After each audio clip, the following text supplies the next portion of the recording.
राधे राधे दोस्तों, कैसे हो आप सब। आज की कहानी है बर्दाश्त। रेवा की चचेरी बहन दीपा उसके एक कमरे के घर के बाहर खड़ी आवाज लगा रही थी। किस कोने में घुसी है? इतना बड़ा तो तेरा घर भी नहीं कि कहीं खो जाए। कब से आवाज लगा रही हूँ। रेवा अचानक अपने घर में उसे देखकर थोड़ी हैरान हो गई। अरे दीदी, आप और यहाँ सब ठीक तो है ना? दीपा का उसके घर आना कोई मामूली बात तो थी नहीं। दोनों के रहन सहन में जमीन आसमान का फर्क जो था। हाँ हाँ, सब ठीक है। मैं तो इस तरफ चली आई तो सोचा कि तुझसे मिलती चलूं। तू तो कभी हमारे गरीब खाने में पैर रखती नहीं। रेवा के साधारण से घर का मुआयना करती दीपा व्यंग से टेढ़ी मुस्कान के साथ बोली। रेवा अपनी बहन की इस मुस्कान और चारों तरफ घूमती नजरों का मतलब अच्छी तरह समझ रही थी। दीपा खाते पीते घर की इकलौती बहू थी, जहां पैसा पानी की तरह बहाया जाता था। रेवा और दीपा दोनों का मायका निम्न मध्य वर्गीय था, जहां पैसों की बहुत रेल पेल तो नहीं, पर 2 जून की रोटी का जुगाड़ आराम से होता था। दीपा के साथ उसके पति का ये दूसरा विवाह था। उनकी पहली पत्नी कैंसर की मरीज होकर शादी के 3 साल के अंदर ही भगवान को प्यारी हो गई थी।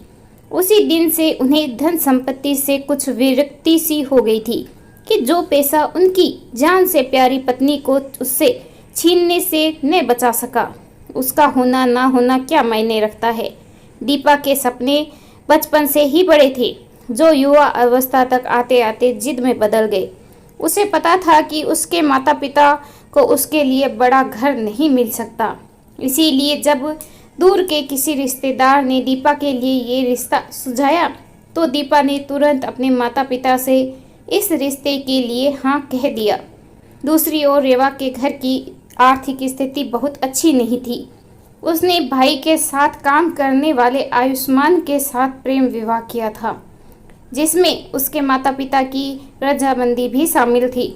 वो जानते थे कि लड़का अच्छा और मेहनती है।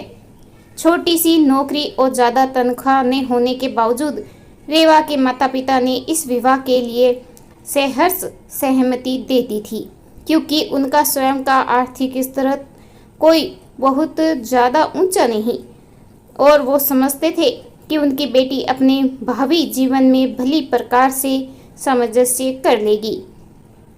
परिवार के नाम पर आयुष्मान और उसकी बड़ी बहन थी। बहन विवाहित थी और अपनी गृहस्थी में व्यस्त थी।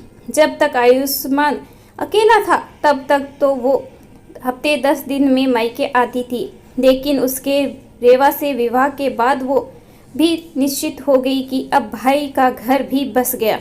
गाहे बाहे आती भी तो बड़ी ननद का प्यार बरसाने के लिए, ना कि नुक्ताचीनी करने के लिए।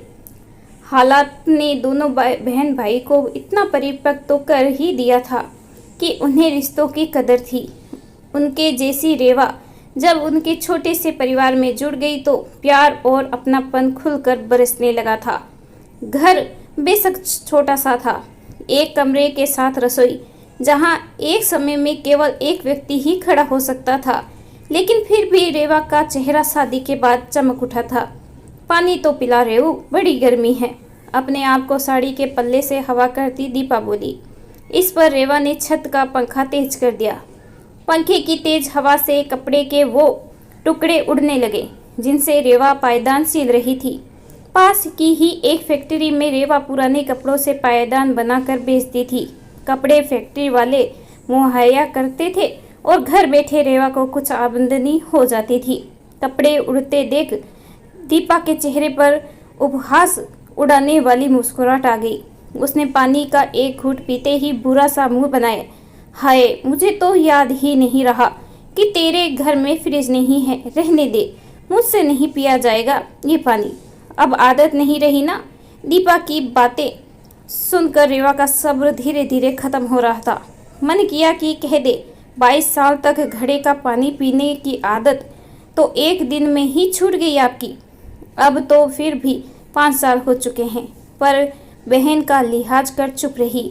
उसने औपचारिकतावश चाय के लिए पूछा, लेकिन जैसे कि उसे उम्मीद थी, दीपा ने मना कर दिया। रहने दे, इतनी गर्मी में कौन चाय पिएगा। यहाँ ऐसी तो नहीं है, कैसे रहती है तू यहाँ? इस बार रेवा का सब्र जवाब दे गया और उसके मुंह से निकल ही गया, वैसे ही जैसे पहले आप भी रहती थी। तब की बात और थी रेवा, अब तो मैं 1 मिनट भी नहीं रह सकती एसी के बिना। फिर तो यहाँ आकर आपने गलती कर दी दीदी, क्योंकि ऐसी तो छोड़िए, मेरे घर में तो कूलर भी नहीं है। अरे तू तो नाराज हो गई। रेवू, मैं तो तुमसे मिलने आई हूँ, तू कहे तो चली जाती हूँ। अपनी बड़ी बहन की बात सुनकर रेवा चुप हो गई, पर अब वो मन ही मन सोच रही थी कि दीपा जल्दी यहाँ से चली जाए, वरना कहीं आयुष्मान के सामने कुछ कहेगी तो वो बर्दाश्त नहीं कर पाएगी। वैसे भी उसकी ट्यूशन क्लास का टाइम होने वाला था। आयुष्मान के साथ कंधे से कंधा मिलाकर चलने वाली रेवा अपने खाली समय का भरपूर सदुपयोग करती थी।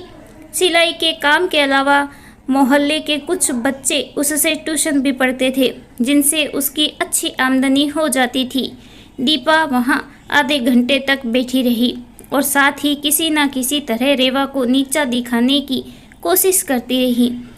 अब तक दीपा की बातों से तंग आ चुकी रेवा ने उकता कर पूछा, दीदी आपके ड्राइवर को तो कुछ पानी वानी पिला दो, बेचारा गर्मी में आपका इंतजार कर रहा है। ये सुनते ही रेवा के पड़ोसी का लड़का, जो उसी समय चाय पत्ती मांगने आया था, बोल पड़ा, आंटी तो ऑटो में आई है।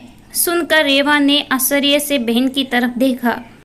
दीपा के चेहरे का फीका पड़ चुका रंग कई बातों की चुगली कर गया, लेकिन खुद को संभाल कर बोली, नहीं, ड्राइवर को मैंने ये कहकर भेज दिया कि पता नहीं मुझे कितना समय लगेगा। लेकिन आंटी, मैंने तो आपको ऑटो से उतरते देखा था, लड़के ने फिर कहा। अपनी बहन की शर्मिंदगी को भांपते हुए रेवा ने लड़के को डांटा और अपना मुंह बंद रखने के लिए कहा, लेकिन वो समझ चुकी थी कि उसने अब तक जो कुछ भी सुना था वो सब सच था, कि उसकी बहन के ससुराल में पैसा बहुत है पर उसका कोई सम्मान नहीं, वरना दीपा को झूठ बोलने की क्या आवश्यकता थी। ये जरूरी तो नहीं कि जिनके पास कार है वह ऑटो में सफ़र नहीं कर सकते, लेकिन वास्तव में ईर्ष्या की मारी दीपा अपने मन की जलन को कम करने के लिए और रेवा को नीचा दिखाने के लिए आई थी, क्योंकि उसके अमीर ससुराल की सच्चाई तो उसके सामने शादी के चंद दिनों के बाद ही आ गई थी। अब तो उसे उन सुख सुविधाओं का भी लालच नहीं रह गया था, जिसका नाम लेकर वो रेवा का मजाक बनाने का प्रयास कर रही थी। वैसे भी उसे कहीं भी आने जाने के लिए गाड़ी लेकर जाने की इजाज़त नहीं थी, क्योंकि अपने पति की नज़रों में वो ऐसी औरत थी जो सिर्फ पैसों की लालसा में उससे शादी करने को राजी हो गई थी। दीपा इसे नकार भी नहीं सकती थी, क्योंकि सच भी तो यही था। वो केवल अपने सास ससुर की सेवा करने के लिए लाई गई बाई थी। पति के प्यार के लिए तो वो आज भी तरस रही थी। दीपा को ये भी पता था कि रेवा का पति उसके पैरों तले फूल बिछाता था, और वो यही देखने के लिए आई थी कि कोई बिना पैसे के इतना खुश कैसे रह सकता है। शर्मसार होकर दीपा घर जाने के लिए उठी ही थी कि रेवा का पति आयुष्मान घर आ पहुंचा। घर में घुसते ही उसने रेवा को पुकारा, देखो क्या बनवाया है तुम्हारे लिए। मशीन चलाते समय कंधा दुखने लगता है ना, मशीन के पैर लाया हूँ और साथ में मोटर भी। अब तुम्हें सिलाई करने में आसानी होगी। बात करते हुए आयुष्मान ने दीपा को देखा तो सौंप गया। माफ़ कीजिएगा दीदी, आपको देखा नहीं मैंने, वो बोल रहा था, लेकिन दीपा का सारा ध्यान उस मोटर और मशीन के पैरों पर था। दीपा के घर के भारी भरकम सजावटी सामान की तुलना में ये दोनों चीज़ें बहुत मामूली पर फिर भी अनमोल थी, क्योंकि इसमें रेवा के पति का प्यार छिपा हुआ था। नम आंखें लिए दीपा बिना एक शब्द बोले रेवा के घर से निकल गई। बहन के दर्द को महसूस कर रही रेवा दयनीय दृष्टि से दीपा को जाते हुए देख रही थी। कोई कुछ नहीं बोला था, पर फिर भी हर कोई ये समझ गया था कि खुशी को पैसे से नहीं खरीदा जा सकता। ये तो पति पत्नी का आपसी प्यार और सम्मान है, जो दिलों में खुशी की रोशनी फैलाता है। कई बार हम दूसरों के घरों की सुख सुविधाओं को देखकर अपने आप को कमतर आंकने लगते हैं, खास तौर पर जब हमें वो सुविधाएं जुटाने में असमर्थ हो। लेकिन सच तो ये है कि घर में मौजूद महंगे से महंगा सामान प्यार की तुलना में बहुत सस्ता होता है। आपस में प्रेम और विश्वास हो तो व्यक्ति तंगी में भी गुजारा कर लेता है, लेकिन सोने चांदी के सिक्के भी हो पर परिवार में प्रेम नहीं, परवाह नहीं, तो जीना मुश्किल हो जाता है। मैं ये नहीं कहती कि पैसों की, सुख सुविधाओं की आवश्यकता नहीं होती, जरूर होती है, पर पहले आवश्यकता प्यार और सम्मान की होती है। सुख सुविधाएं तो इंसान अपनी हिम्मत के बल पर जुटा ही सकता है। इस कहानी के बारे में आपकी क्या राय है, कमेंट करके जरूर बताइएगा। कहानी अच्छी लगी तो please like, share and subscribe करना बिल्कुल ना भूलें। कहानी सुनने के लिए आपका बहुत बहुत धन्यवाद।